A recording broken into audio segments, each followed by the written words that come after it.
ભરૂચ જિલ્લા સહિત રાજ્યભરમાં ધોરણ 9ના વિદ્યાર્થીઓની પ્રતિભા બહાર લાવવા માટે પ્રખરતા શોધ કસોટીનું આયોજન કરવામાં આવે છે।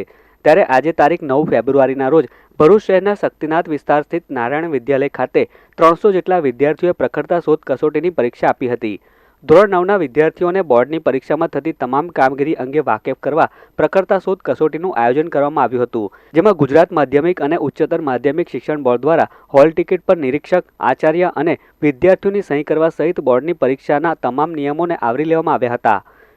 સમગ્ર જિલ્લામાં સરકારી અને ગ્રાન્ટેડ તેમજ નોન ગ્રાન્ટેડ માધ્યમિક શાળાના ધોરણ 9માં અભ્યાસ કરતા કુલ 991 વિદ્યાર્થીઓએ પ્રખરતા શોધ કસોટીની પરીક્ષા આપી હતી। શિષ્યવૃત્તિ માટે ઉપયોગી આ પરીક્ષામાં મેરિટ બેઝ વિદ્યાર્થીઓને શિષ્યવૃત્તિનો પણ લાભ મળતો હોય છે। ત્યારે આ પરીક્ષા માટે 10 જેટલા ઓબ્ઝર્વર નિયુક્ત કરવામાં આવ્યા હતા, જેમાં સવારે 11 થી 1 વાગ્યા સુધીમાં 100 ગુણનું પ્રશ્નપત્ર 1 અને બપોરે 2 થી 4 વાગ્યા સુધીમાં 100 ગુણનું પ્રશ્નપત્ર 2 રાખવામાં આવ્યું હતું। બોર્ડની અંદર જેમ એસએસસીની પરીક્ષા લેવાય છે એ જ રીતે ધોરણ 9માની અંદર જુદા જુદા વિષયોમાં વિદ્યાર્થીઓની એક આગવી પ્રતિભા હોય છે।